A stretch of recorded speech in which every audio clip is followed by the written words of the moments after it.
자, 여러분들 어땠습니까? 지난 시간에 우리 원자량, 분자량, 이게 이제 어떤 것인지 그런 개념들을 봤는데, 우리 이번 시간에는 평균 원자량에 대해서 한번 연습을 해봐야 되겠어요. 자, 한번 봅시다.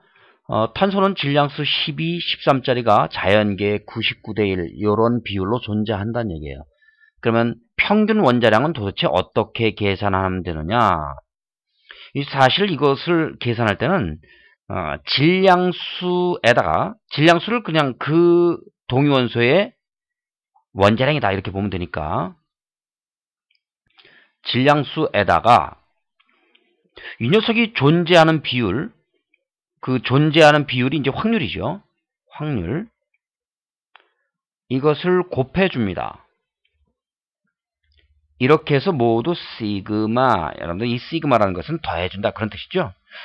평균 원자량은 이제 이와 같은 방식으로 계산하면 되겠어요. 자, 그래서 평균 원자량은 수학적으로 얘기하면, 여러분들 이제 수학에서 평균값 구할 때 평균값은 어떻게 구하나요? 평균값은 기대값과 같다. 그래서 어떤 그 별량에다가 확률을 곱해서 계산합니다. 그거 똑같아요. 그렇게 계산하자.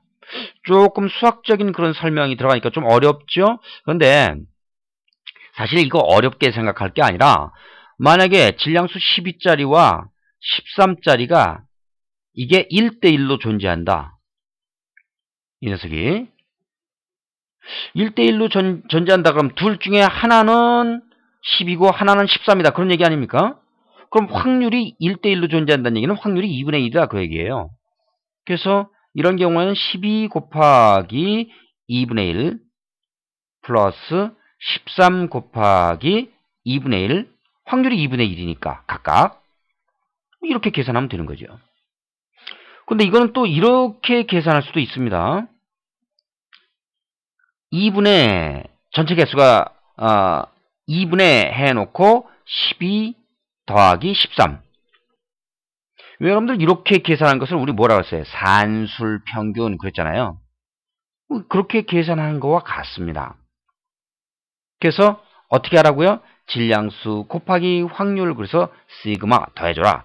자, 그렇다면은 우리 탄소의 경우에는 12 곱하기 99대 1이라는 얘기는 100개 중에 99개가 12짜리고, 그 다음에 더하기, 왜 시그마니까 13짜리는 100개 중에 1개다. 바로 이것을 뜻하죠. 그래서 이거 실제로 이제 계산을 해보면 12.01 이렇게 나옵니다.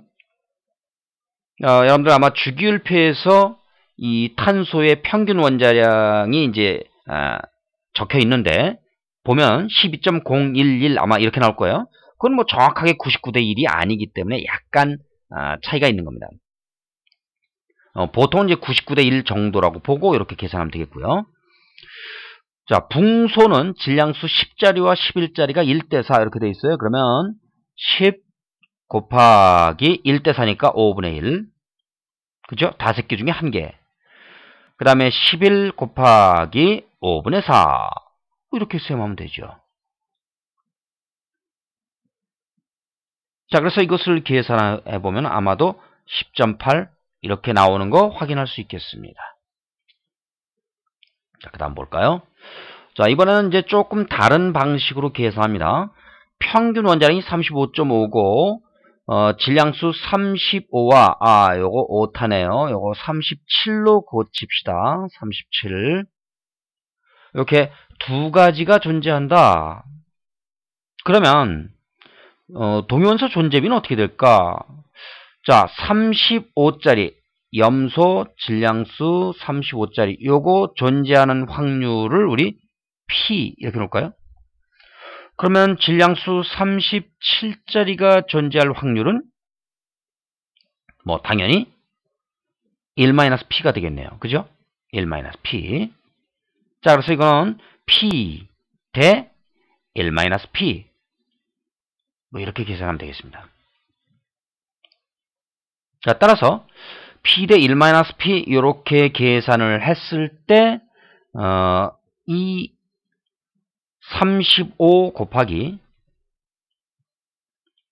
2p에다가 그 다음에 37 곱하기 1-p 뭐 이거죠. 근데 이 결과가 35.5라는 거예요. 자, 그러면 계산해 볼까요? 35p에다가 요거는 마이너스 이렇게 전개해서 마이너스 37p니까 마이너스 2p가 되고 플러스 이렇게 전개를 해주면 37 이렇게 되는데 이것이 35.5라는 얘기 아닙니까? 35.5. 자, 그럼 뭐 계산 다 되네요. 요거 2항에서 2p가 35.5 1로 넘어오면은 37에서 35.5를 빼주니까 얼마입니까? 1.5네요. 그래서 2p가 얼마? 1.5.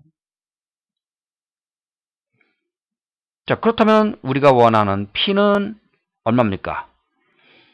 2분의 1.5니까 0.75네요. 그죠? 0.75, 0.75니까 얼마야? 4분의 3이네요. 4분의 3.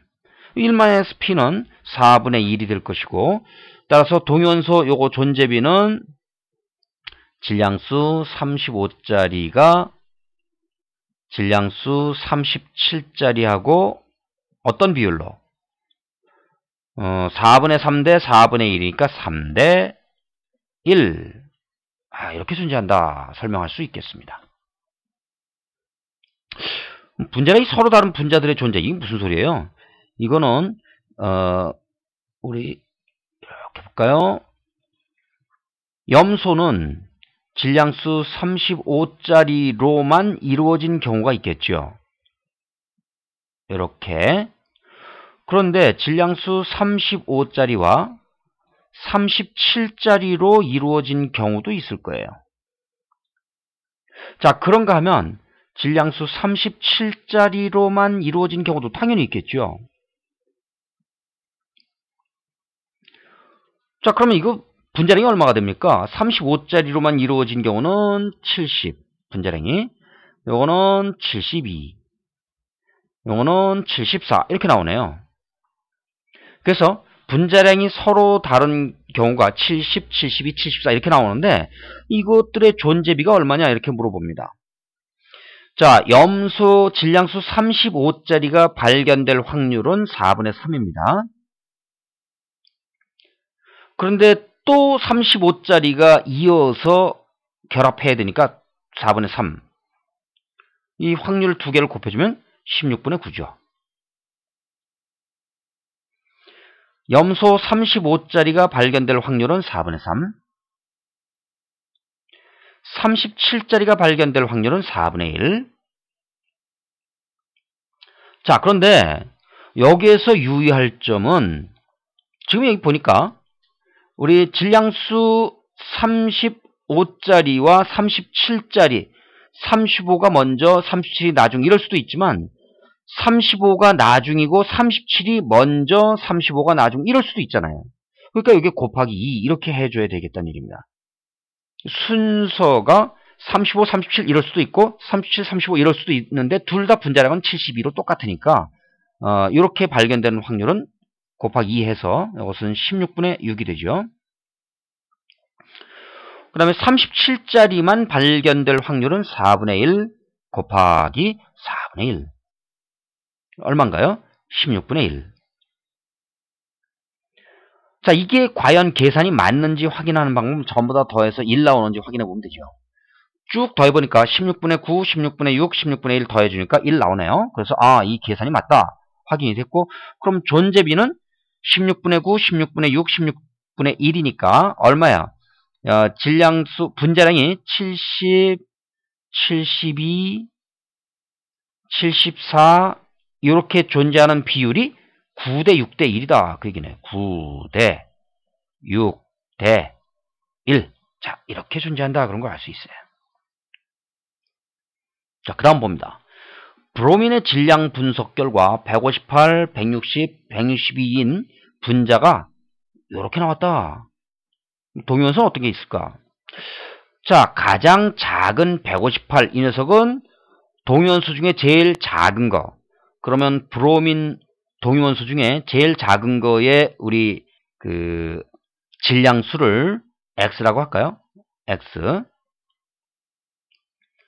그러면 158은 BR2니까 X로만 이루어졌다. 그래서 EX 이렇게 볼 수 있겠네요. EX. 자, 그렇다면은 X는 얼마예요? 79가 나오죠. 똑같은 방법으로 브로민 중에 동위원소 중에 가장 질량수가 큰 녀석을 Y라고 하자. 그럼 제일 질량수 큰 녀석끼리 모인 것이 162가 될 테니까 162는 2Y가 될 겁니다. 그럼 Y는 얼마야? 81 이렇게 나오죠. 자, 적어도 브로민은 질량수 79, 질량수 81 두 가지 있다. 그런 걸 알게 됩니다. 질량수는 이제 정수니까 여기에서 한 가지 더 생각을 해봐야 할 게 과연 브로민 80. 자, 이런 녀석이 과연 가능할까? 요거 한번 확인해 봐야 되겠어요. 그런데 만약에 이게 가능하다면 모순이 생깁니다. 왜? 여긴 전부 다 홀수네요. 이 녀석은 짝수입니다. 자, 따라서 이거와 이것이 짝지었다 하면은 80에 79니까 159 이러한 질량수를 가진 분자량이 나와야 되는데 여기 없죠. 그러니까 이거는 존재할 수 없다. 그런 걸 알 수 있어요. 그렇다면은 브로민의 동위원소는 어떤 게 있다? 브로민은 우리 확정 뭐예요? 질량수 79 요거하고 질량수 81 이렇게 두 가지가 존재한다. 그런 걸 알 수 있습니다. 자, 그런데 여기가 25%, 50%, 25% 이렇게 돼 있네요. 그러면은 브로민 질량수 79가 존재할 확률을 P. 그럼 여기는 1-P가 되겠죠? 1-P. 자, 25%라는 건 0.25니까 P끼리 P 곱하기 P, P의 제곱이 0.25다. 그 얘기죠. 무슨 소린가요? P의 제곱이 0.25다. 그 얘기는 P가 이게 0.5구나. 이런 걸 알 수 있죠. 0.5. 그럼 P가 0.5면 1-P도 당연히 0.5. 그래서 우리는 브로민 이 질량수 79와 81 동위원소가 1대1로 존재한다 하는 것을 이렇게 확인할 수가 있겠습니다. 자, 이와 같은 방법으로 우리 분자량, 원자량, 평균 원자량 이런 것들을 어떻게 다루면 되는지 몇 가지 연습을 해봤습니다.